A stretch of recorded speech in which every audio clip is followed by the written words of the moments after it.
네, 2020년 5월 30일 이정훈입니다. 오늘 제가 드릴 말씀은요, 홍콩 보안법 사건이 커지고 미국이 홍콩 입법법을 가동하는 상황으로 갈 것 같으니까 그걸 참고로 해서 중국의 일국 양제와 중국의 일국 양제로 본 통일, 연방제 통일 문제를 다루겠습니다. 핵심적인 주제는 접니다. 이정훈은 왜 문재인 정부가 하는 연방제 통일에 반대하는가? 이게 제 핵심 주제입니다. 일국 양제에 대해서 제가 공부한 거 하고 이거를 독일의 통일하고 비교해서 설명을 드리면서요. 대한민국 통일 방안에 대해서 이건 제가 굉장히 핵심적으로 삼고 있는 주제 중에 하나인데 제 의견을 제 공부한 거를 정리해서 말씀드리겠습니다. 일국 양제입니다. 영어로는 One Country, Two Systems라고 그러죠. 일국 양제. 한자는 잘 아실 거고요. 우선 그 일국 양제가 나오게 된 중국의 배경을 조금 다 아시는 걸 수도 있겠지만 간단히 설명드리겠습니다. 종종 국가가 하는 이 무역이 외교입니다. 무역을 외교와 착각 다르게 보는 분들이 많은데 외교 통상부라고 하잖아요. 외교부하고 통상부가 같이 있는 경우가 많고 미국도 그 통상부, USTR인가에 있지 않습니까? 그게 이제 국무부와 별도로 움직이지만 같이 움직이는 경우가 많습니다. 무역의 전쟁을 부른다. 대표적인 사례가 1840년부터 42년 사이에 있었던 영국 대 청나라의 아편 전쟁입니다. 아편 전쟁은 다른 유튜버들도 많이 설명을 했고 학창 시절에 다 배우셔서 알겠지만 좀 간단하게 제가 아는 대로 정리를 하겠습니다. 그 원나라가 몽골족이 전 세계를 통일했잖아요. 쉽게 설명드리면 아프리카하고 남북미 빼고 호주 빼고 다 통일했다고 봐도 되지 않습니까? 세계를 하나로만 글로벌라이제이션을 했습니다. 근데 여기에 들어오지 않은 세력 중에 하나가 일본입니다. 일본. 섬나라 몽골이 고려랑 같이 일본 치려고 했다가 폭풍을 만나 실패했잖아요. 일본은 그걸 가미가제라 그러고요. 그렇게 되니까 어떡합니까? 일본은 왜는 우리랑 무역하지 마. 나머지는 전 세계가 하나가 됐으니 자유무역을 합니다. 글로벌라이제이션. 지금처럼 그렇게 했습니다. 그러니까 일본이 여기 참여하지 못하니까 어떻게 합니까? 이 노략질을 하거든요. 강제 무역을 하는 게 노략질입니다. 쳐들어와서 자기 필요한 물건을 뺏어가는 거죠. 네. 그리고 나중에 시간 지나면 또 거래도 합니다. 그러니까 그게 얄미우니까 원나라가 일본하고는 일체 무역을 금지하는 바다 해자 금알금자 해금 정책을 합니다. 네. 그리고 바로 원이 무너지고 명이 들어서는데 명도 더 강력하게 해금 정책을 하고요.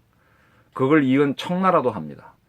명이 들어설 때 우리나라에선 조선이 댕기는데 조선도 태종 때 해금 정책을 합니다. 고려 말에 하도 외국한테 시달려서 그 외골 때려잡는데 1등 공신이 누굽니까?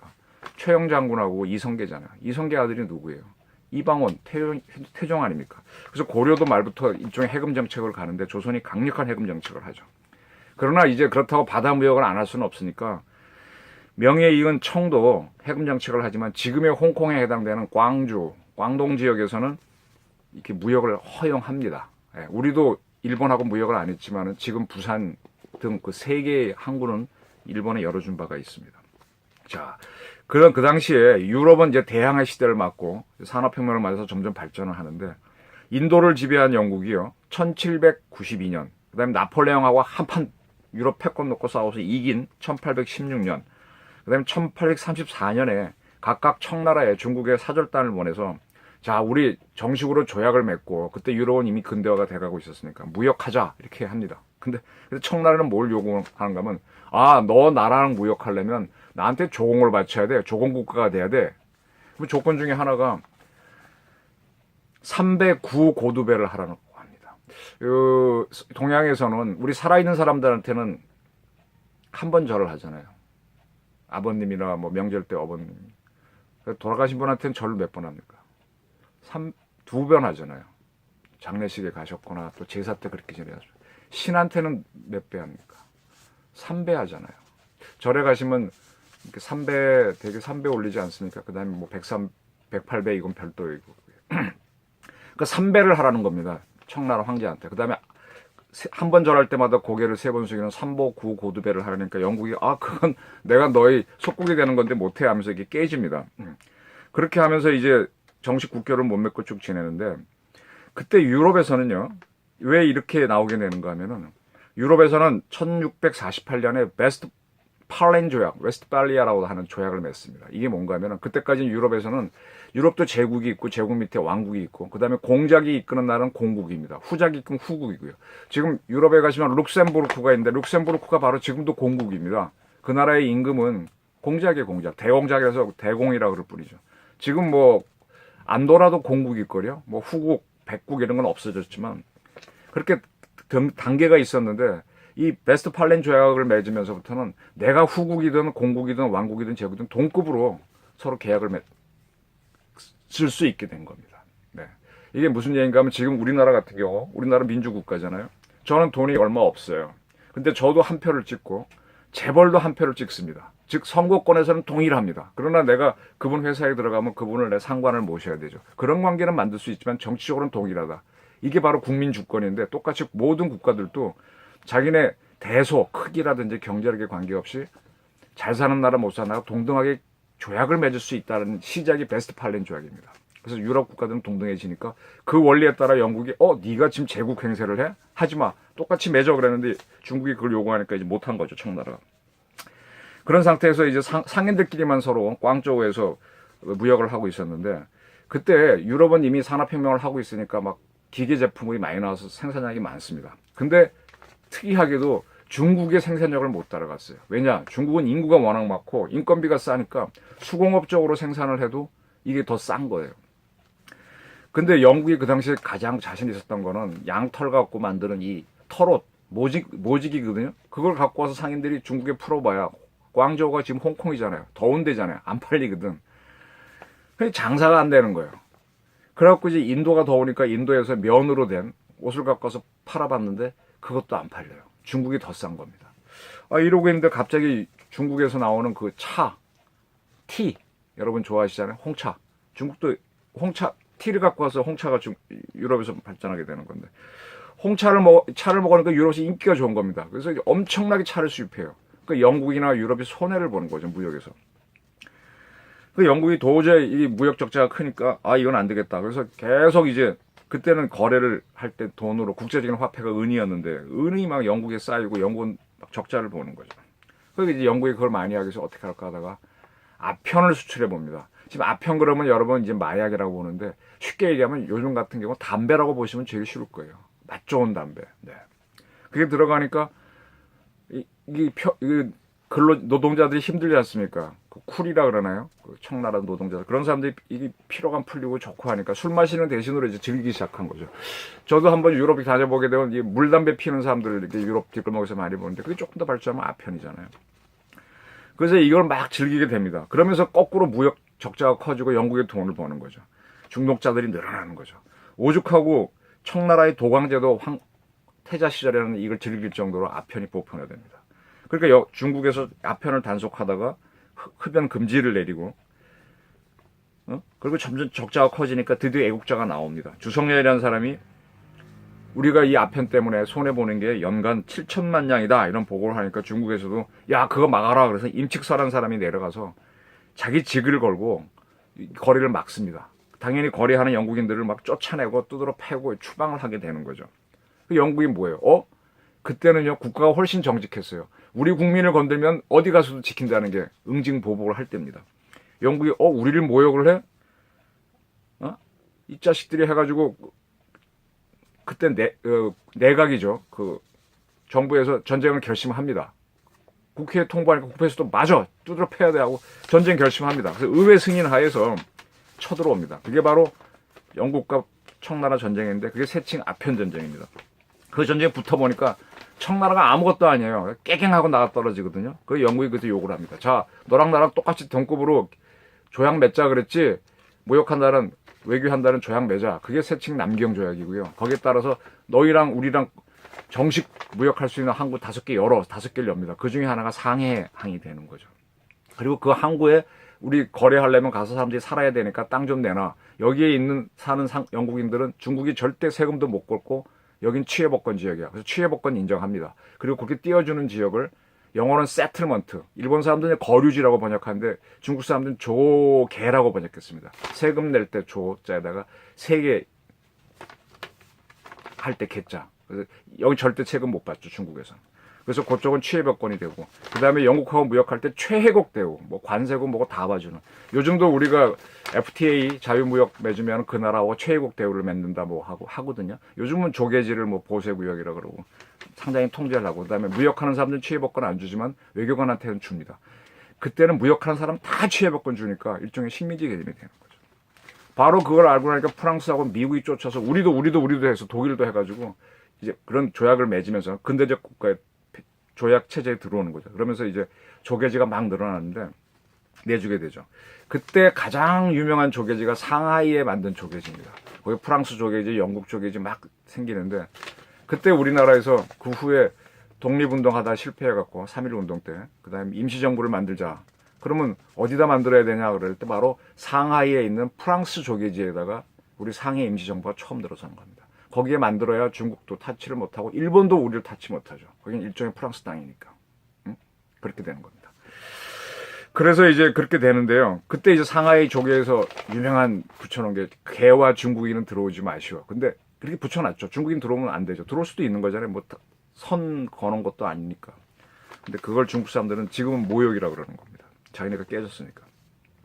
자, 이걸 보게 되면은 정식 외교 관계를 맺을 때는 무력으로 한 방 빵 때리고 해야 된다는 게, 아시아 국가는 해야 된다는 걸 이해가 된 거예요. 그에 따라서 미국이 일본과 수교를 할 때도 페리 제독이라고 하는 동양 함대 사령관인데, 그때 자기네 필리핀이 식민지니까 왔다 갔다 하다가 중간에 물도 받아야 되고 석탄도 받아야 되니까, 그래서 이제 그 핑계로 일본 들어가서 개항을 시키는데, 그게 꽉꽉 쏘고 나서 그때 검은 배가 들어왔다. 그래서 걔네는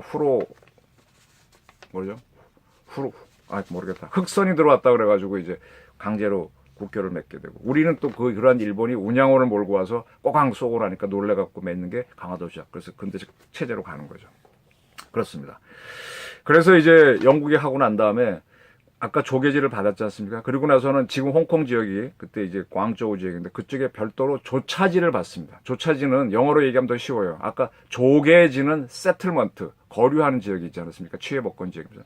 조차지는 영어로 하면 리스입니다. 빌려주는 거예요. 일정 기간 동안. 내가 차 빌리면, 차 리스하면 일정 기간 동안 돈 내고 하는 건데, 이건 돈은 안 내고 그냥 공짜로 받는 겁니다. 몇 년 지나면 돌려줘야 됩니다. 연장하면 또 쓸 수도 있고, 우리 자동차 왜 하 번호판 빌려갖고 연장해 쓸 수 있지 않습니까? 그걸 조차지를 받고 거기는 완전히 자기 땅처럼 사용할 수 있어요. 군대도 갖다 놓을 수 있어요. 조개지는 안 되지만. 그렇게 지내다가 나중에 또 일부 지역을 얘네들이 할양을 줍니다. 영어로는 secession이라고 그러는데, 이거는 완전히 너 가져 하는 겁니다. 그건 자기네 땅이에요. 그래서 지금 홍콩 지역에서 영국이 할양지하고 조차지를 합쳐 갖고 있다가 그게 이제 홍콩이 되는 겁니다. 그래서 그거를 그 중에 한 것이 99년간 조차를 빌리기로 한 건데, 그게 돌아온 것이 1997년이죠. 1997년이죠. 그때 영국이 할양지도 같이 돌려준 게 홍콩 반환입니다. 네. 영국이 왜 그걸 돌려줬는가 하면, 영국이 이제 그 무렵에 그 전에 많은 나라를 독립시켜주는데, 돌려주고 무역하는 게 이익이기 때문에 그런 거예요. 굳이 멀리 차지해봐야 비용도 많이 들고 하니까 그렇게 했습니다. 자, 중국은 이러한 역사를 어떻게 보는가 하면, 아편전쟁을 계기로 서구한테 당하면서 자기네가 식민지가 됐다라는 그런 걸로 이제 교육을 시킨 거죠. 네, 그렇게 시킬 수 있죠. 근데 그렇게 그걸 되찾는 방법 중에 하나가 등소평이 일국양제라는 아이디어를 냅니다. 네, 우리가 같이 강제로 통일하게 되면 거기도 저항이 일어나고 안 되니까 너희 체제 그대로 들어와라, 이런 시스템을 만드는데, 78년도 중국 공산당 11기 3중전 회의에서 사회주의를 핵심으로 하되 경제는 사회주의, 자본주의 다 할 수 있다. 그런 체제로 앞으로 대만과 통일을 하자. 홍콩도 돌려받자. 그런 개념을 78년도에 등소평에 내놨습니다. 일국양제의 시작이죠. 그래서 이제 영국이 그런 필요성과 이렇게 이제 중국 필요성에 따라서 서로 접근하고, 그때쯤 79년도에 미국하고 중국이 수교를 하고, 또 그 전에 이제 일본하고 중국이 수교하고 막 그러니까 이제 영국도 중국하고 가까워지기 위해서 접근을 하는데, 자, 홍콩 돌려주겠다. 어차피 주기로 한 거니까. 근데 친하게 지내자 하면서 84년도에 등소평하고 대처가 연합성명을 발표하는데, 97년에 홍콩을 돌려준다, 약속대로.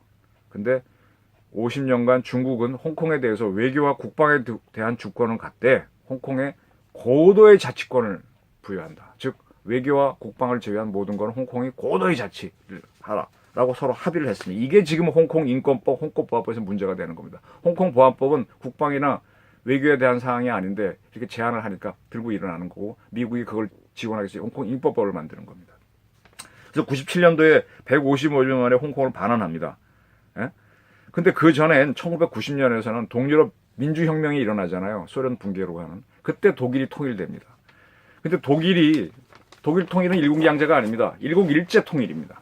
네, 이 통일하고 중국 통일을 홍콩 통일을 잘 보셔야 됩니다. 근데 그때 사람들은 잘 몰랐어요. 저도 그때 그 두 개 지켜보면서 좀 헷갈리고 그랬는데 둘 다 우리는 평화 통일 모델로 받아들였는데 다른 겁니다. 확연히 다른 겁니다. 그걸 설명드리는 겁니다.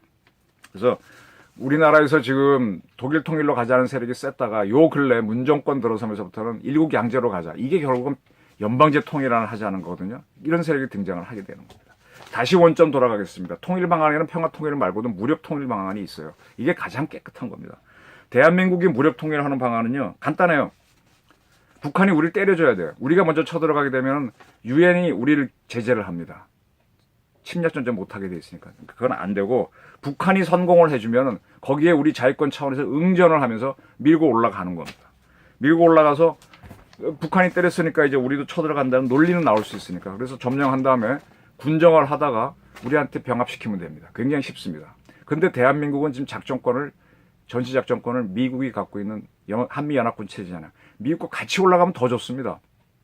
그러면 미국이 좀 체제를 하겠죠. 북한 점령하고 나서 군정을 할 때 군정을 미군이 한다 우리한테 다툴 수는 있지만 군정을 하고 난 다음에 북한 주민을 상대로 주민 투표를 해서 대한민국에 합병하겠다라고 하게 되면 그걸 끝이에요. 그래서 무력 통일은 가장 좋은 방법인데 북한이 먼저 공격해주면 핵은 쏘면 미국이 대응할 거고 나머지 재래식 전력은 우리 문 대통령도 압도적으로 강하다 그랬잖아요. 밀고 올라가면 돼요. 근데 이때 뭐가 염려가 되는가 하면 북한하고 중국이 우호조약을 맺은 게 있어요. 그 6종가에 보게 되면 서로 공동 방위를 한다는 내용이 있습니다. 따라서 북한이 우리를 때려서 우리가 올라가는데 중국이 북한이 침략당했다고 해서 참전을 할 수가 있어요. 사실은 모순이죠. 쟤네가 먼저 공격했으니까. 그걸 우리가 외교적으로 막아내야 되는데 못 막으면 들어오겠죠.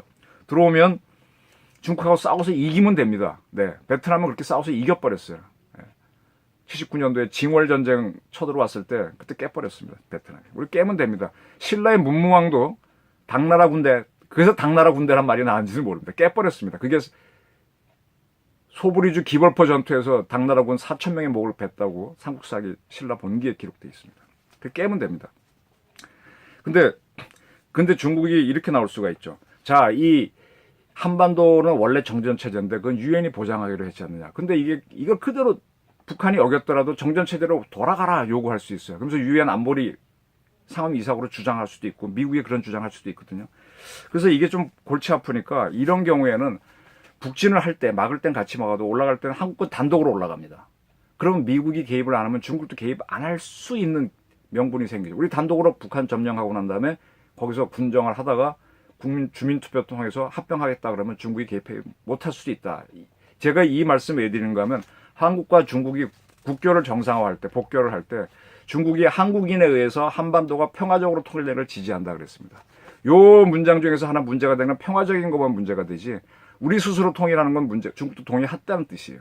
그래서 저는 이렇게 하자는 주장을 하는데 이때 군사력이 들어가는 걸 갖고 중국이 시비 걸 수 있으니까 저는 이 방법보다는 우리 국정원이 대북 공작을 해서 그 광주 또 우리 운동권 문정부가 좋아하는 님을 위한 행주곡 그 노래 잘하고 잘 부르거든요. 그 노래를 평양 김일성 대학 학생들하고 김책공대생들이 부르면서 스크럼 짜고 나와갖고 김정권을 뒤집어 엎게 하라 이거예요. 광주 정신을 평양에 수출하라 이겁니다. 광주에서만 부르지 마시고 홍콩 수출하고 평양에 수출하고 원산 수출해서 데모가 나와서 뒤집어지게 만들어라 이거예요. 그렇게 해서 공작에 의해서 통일하는 게 최고라 이거죠. 그러면 평화적 통일이라고 할 수 있지 않습니까? 네, 이게 이제 제가 생각하는 통일 방안인데 그래서 제가 항상 주장하는 게 제 책도 공작을 썼지만 공작 통일입니다. 평화 통일. 바로 이걸 해낸 나라가 독일입니다. 독일이 촛불 시위에 의해서 이제 문정부는 촛불 시위를 좋아하는데 촛불 시위가 동독 공산권 정권, 호네코 정권을 무너뜨린 거예요. 그 동독의 그 공업도시 어디입니까? 그 옛날에 그 엑스포 했던 갑자기 생각이 안 나네. 거기에서 성 니콜라이 교회에서 촛불 시위가 일어나면서 그게 퍼지면서 라이프치히인가요? 그러면서 이제 호네코 정권이 붕괴되는 거거든요. 그걸 서독에 우리 국정원이 한 겁니다.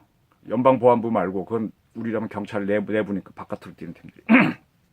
동부도 그렇게 흡수 통일을 한번 설명을 드릴게요. 그래서 공산 정권을 붕괴시키고 나니까 그쪽에 이제 카톨릭 국가고 옛날 신성 로마 제국이 있었으니까 그래서 그런 종교인들하고 존경받는 사람들이 임시정부를 만들어요. 그리고 결론은 뭐예요? 워낙 경제가 피폐화됐으니까 우리는 잘 자신이 없다. 소련도 지금 돈이 없어 못 도와준다. 그러니까 우리 차라리 서독에 들어가자 이런 결의를 합니다. 그리고 그걸 의회에 보내니까 의회에서도 동의를 해줍니다. 아주 굉장히 높은 비율로. 그래갖고 동독 정부가 서독만 만나요. 만나갖고 우리 둘이 하나가 되자 하고 서로 양독 조약, 투 도이치 뭐 조약이 뭡니까? 그걸 양독 조약을 맺어요. 둘이 약속한 거죠. 근데 이 나라는 전쟁을 일으킨 전범국이라서 유럽의 네 나라가 관리를 하고 있는 거예요. 지금도 마찬가지예요. 형식상으로는. 그걸 들고 영국, 프랑스, 독일, 미국 네 나라한테 승인을 해주세요 하고 요구하니까 거기에 딴지 거는 게 누구예요? 소련이죠. 영국, 프랑스도 당연히 독일 둘이 하니까 딴지 거는데 미국이 가만히 있어 하니까 깨갱합니다. 소련이 조건을 걸어요. 하나, 나 지금 경제가 개판이니까 돈 좀 줘. 그래서 100억 달러를 빌려주게 됩니다. 두 번째, 너희는 절대로 우리 안 친다는 약속을 해. 근데 미국하고 그때 독일이 요구하는 게 그러나 우리는 나토에 남아 있어야 돼. 그래서 그걸 서로 양보해갖고 나토에 들어가 있을 때 독일 군대는 소독 군대만 해도 10개 사단인데 3개 사단을 지금 줄여서 군사력을 팍 줄어들면서 이제 통일을 하게 되는 거죠. 그게 평화통일입니다. 그때 동독은 서독에 편입되는 거기, 흡수되는 거기 때문에 일국 일제로 통일됐습니다. 그리고 서독 인구는 동독에 비하면 뭐 땅도 3대 1로 컸고요. 경제 규모도 한 20대 더 컸죠. 인구도 훨씬 많죠. 그러니까 잘 사는 나라가 못 사는 나라를 먹었기 때문에 얘네들 따라오고 발전시켜 주는 거예요. 그 돈을 서독이 쓰느라고 애를 먹었지 내부 통일은 쉬웠던 겁니다.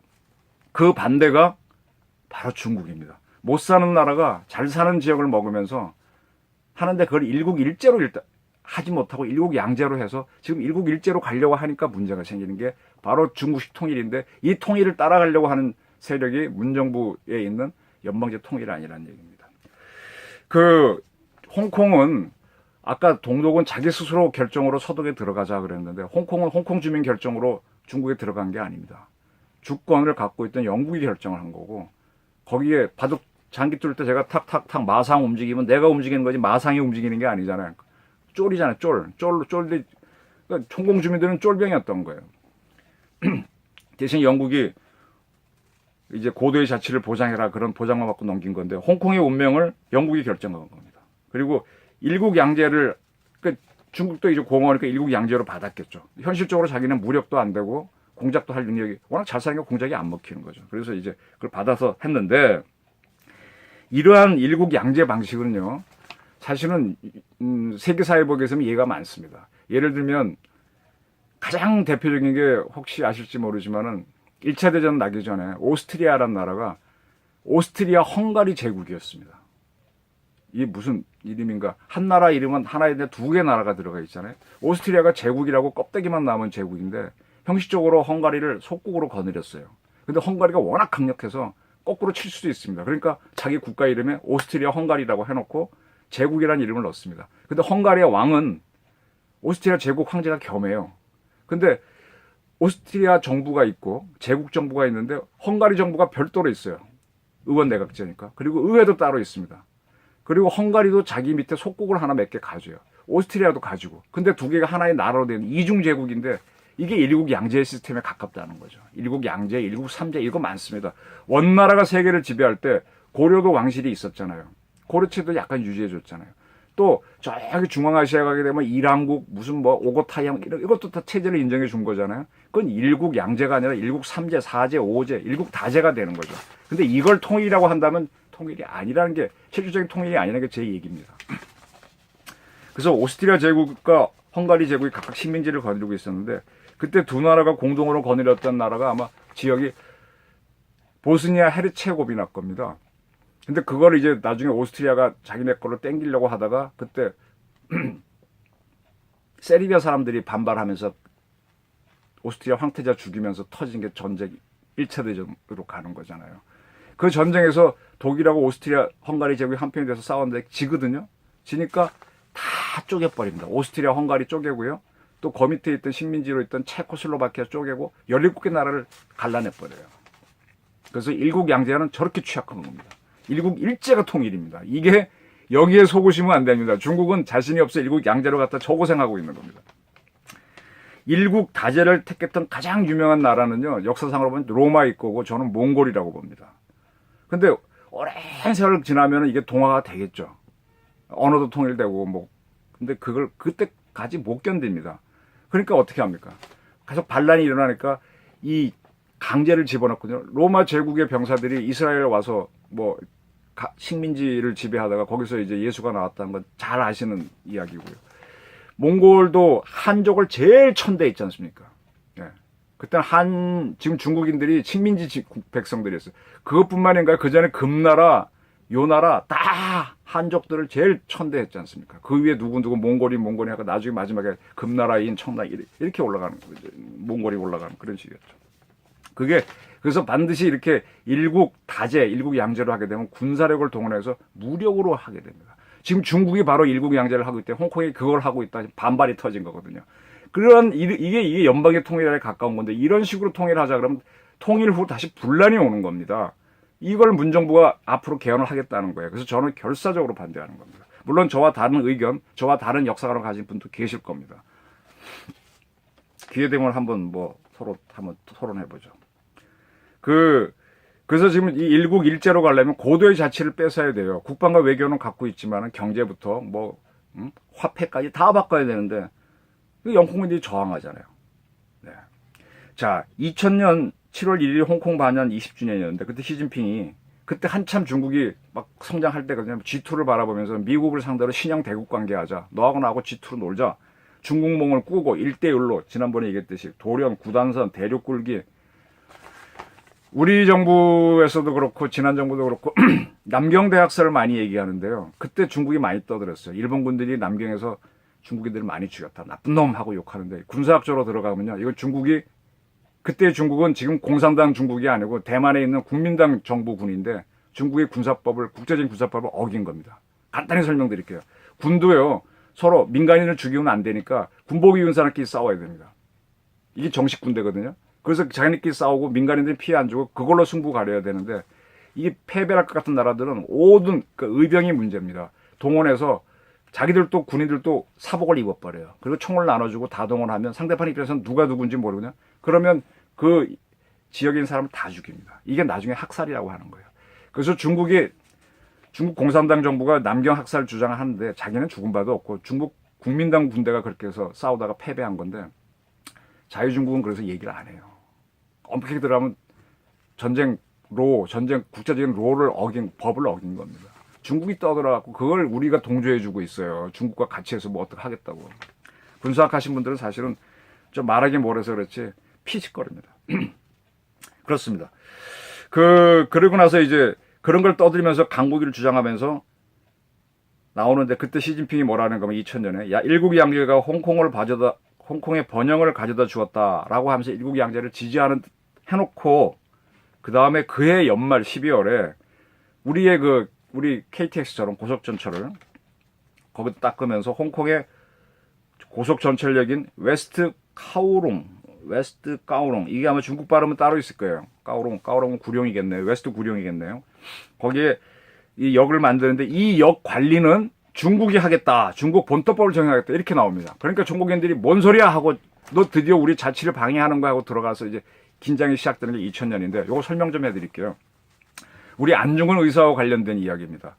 자, 청일전쟁을 해갖고 일본이 이겼죠. 그래서 청나라가 요동반도를 대만하고 일본에 할양합니다. 아까 할양은 완전히 주는 거라 그랬죠. 근데 그때 러시아가 프랑스하고 독일을 끌고 들어와서 야씨 이거 네 맘대로 못 가져가고 방해를 합니다. 삼국 간섭이죠. 그래서 요동반도를 할양을 못 받아요. 그 요동반도를 거꾸로 누가 차지하는가 하면은 리스 조차지 개념으로 러시아가 잠시 차지합니다. 그래 차지하고 있다가 그러면서 이제 러시아의 뜻은 뭔가 하면 블라디보스톡을 막 그때 개발해 놨는데 우리 바로 조만간 건너가면 거기거든요. 저는 많이 가봤어요. 거기서부터 모스크바까지 철도를 이어야만 장차 앞으로 일로 나올 때 군사력도 빨리 끌고 하니까 이걸 닦으려고 하는데 중국이 있으니까 삥 돌아가면 철로가 한 1000km인가 몇천 킬로 길어져요. 그러니까 중국을 만주를 가로질러 가면 빠르잖아요. 그걸 닦겠다고 요청하니까 러시아 신세를 졌잖아요. 요동반도를 안 뺏겼잖아요. 그래서 청나라가 허용을 합니다. 그래서 거기서 블라디보스톡에서 하얼빈을 지나서 만주리까지는 중국 땅이고 그다음에 빠져나가면 이제 저쪽 러시아로 들어가는 그 동청철도 중국 땅에 낳는 거죠. 그때는 그게 시베리아 철도였어요.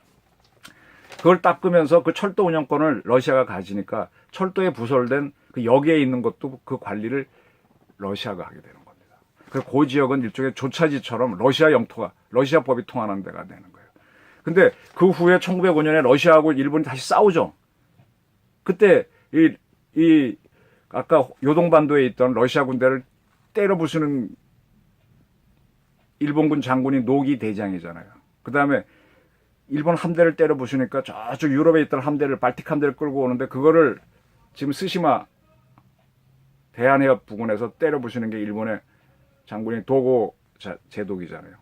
일본은 두 사람 영웅으로 치죠.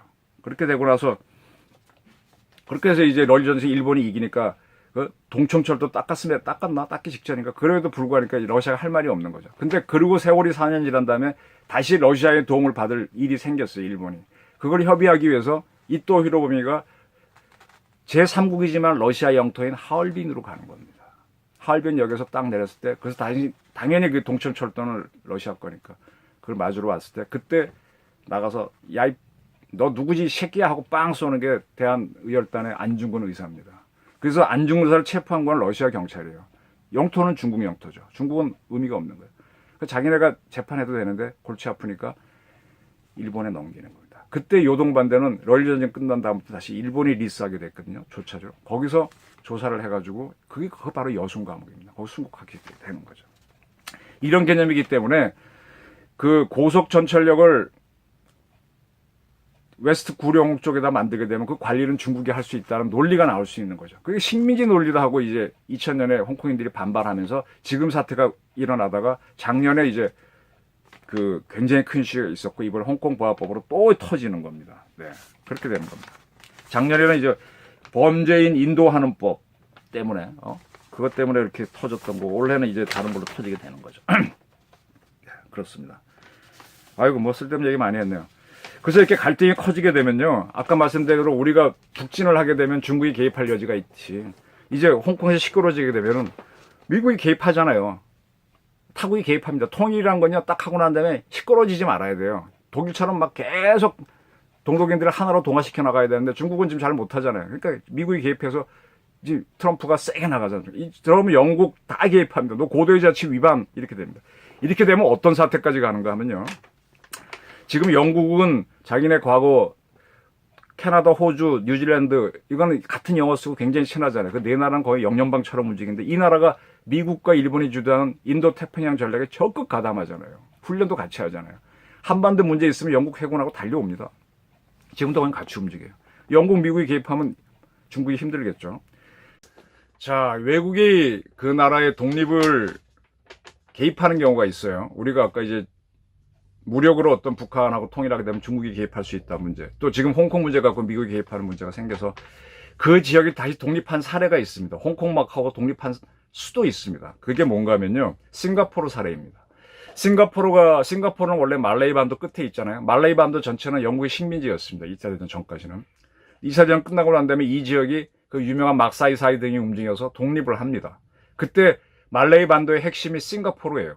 싱가포르도 같이 독립을 했어요. 말레이 일부로.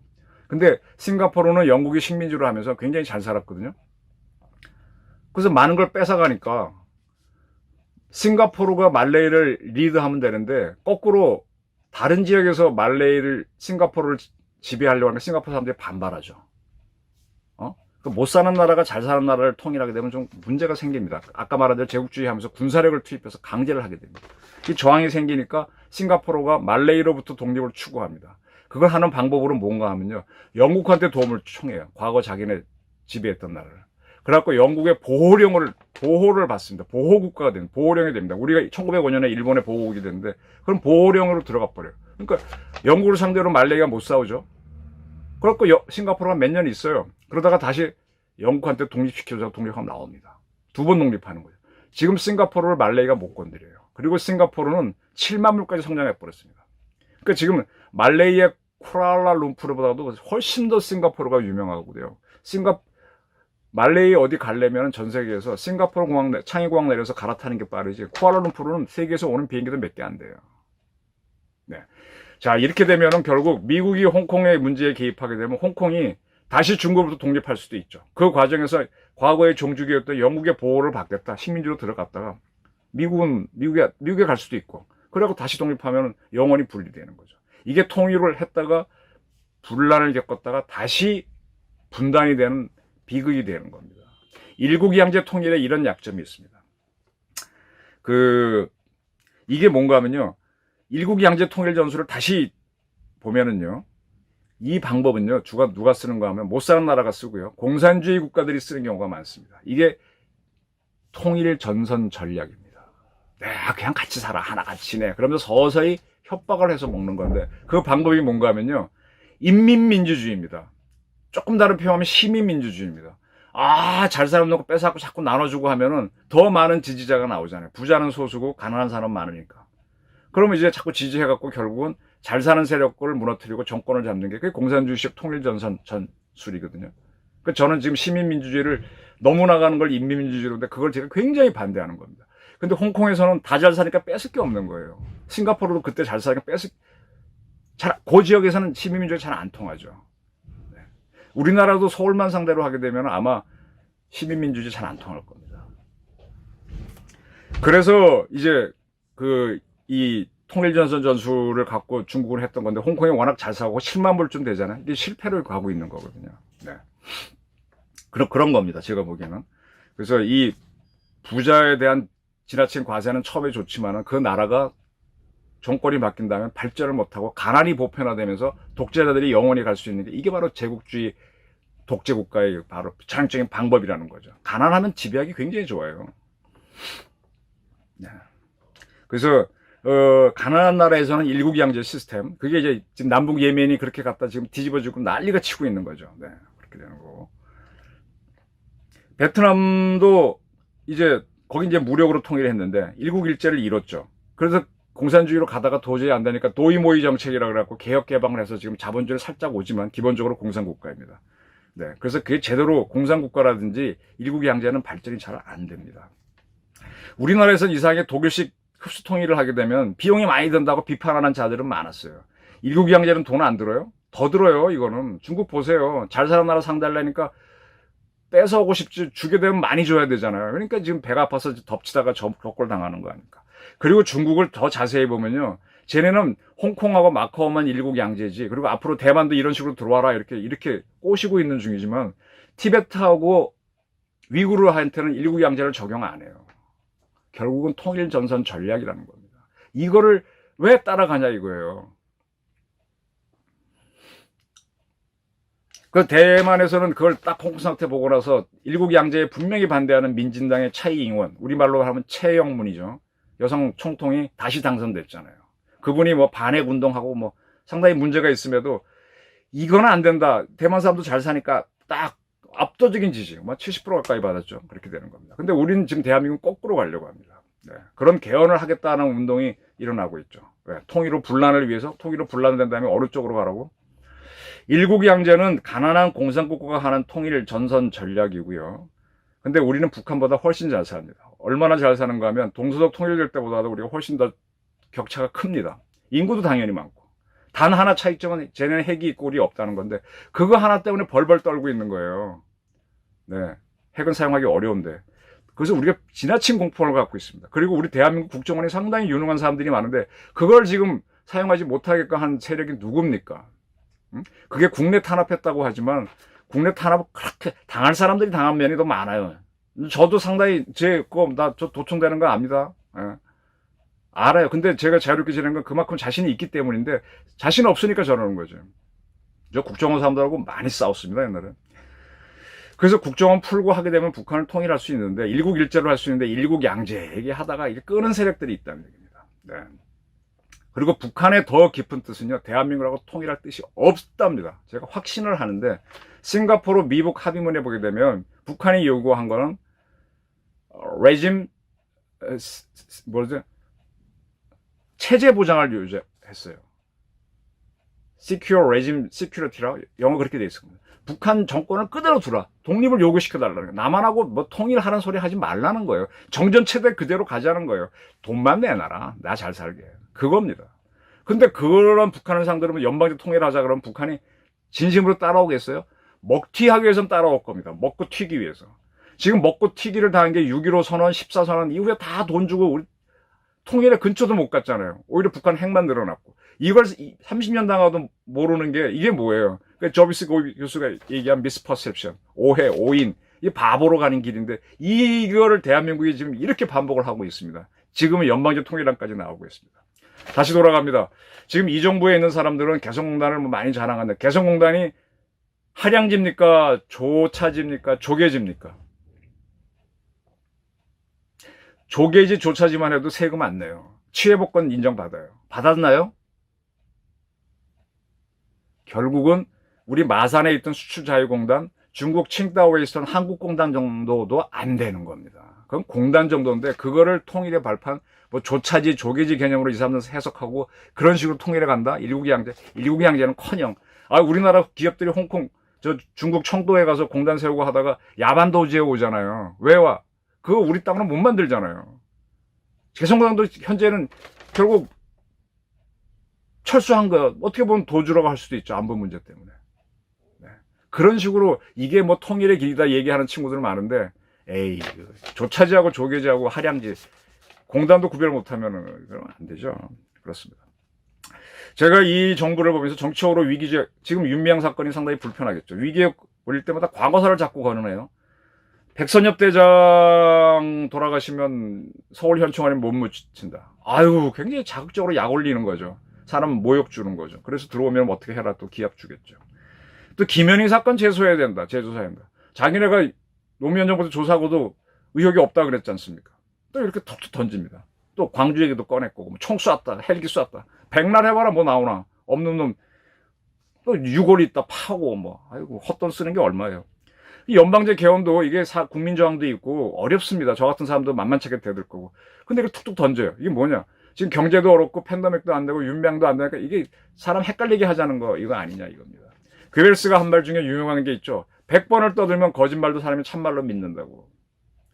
지금 우리 사회에서 지금 뭘 막 떠들어서 뒤집어진 사실들이 몇 개 있죠. 과거 조선도 사화 사건을 계속 권력 잡고 떠드니까 역사가 바뀌었지 않습니까? 그래서 조선에 막 사초도 바꿔 쓰고 하는 이런 사건들이 생겼죠. 못하게 돼 있는데 실록으로 바꿔 수정실록이 나오고 지금 그 짓들을 하고 있잖아요. 국가가 발전해야 되는데 우리 북한하고 신경 쓰지 우리 말고 우리끼리 막 발전해갖고 얻다 보면 저놈들이 스스로 우리 공작에서 붕괴돼갖고 우리한테 붙자 그렇게 하면 중국도 보고 개입할 수가 없어요. 우리끼리 잘 살고 나가면 돼요. 국력 키우면 돼요. 100배 더 잘 살면 됩니다. 근데 괜히 과거사하고 북한하고 통일하자 그래갖고 뭔가 있나 따라가보면 만날 결렬되고 또 합니다. 두 바퀴 평화론 돌리고. 이게 뭐예요? 쓸데없는 짓이지. 그래서 저는 이번에 또 연방제 통일안 나오는 게 저는 결사 반대고요. 제가 아는 거를 이렇게 설명드렸습니다. 다른 의견이 계신 분들도 있을 거고요. 그런 분들하고 다 응할 수는 없지만 어느 정도는 제가 응하면서 좀 설명을 드리겠습니다. 감사합니다.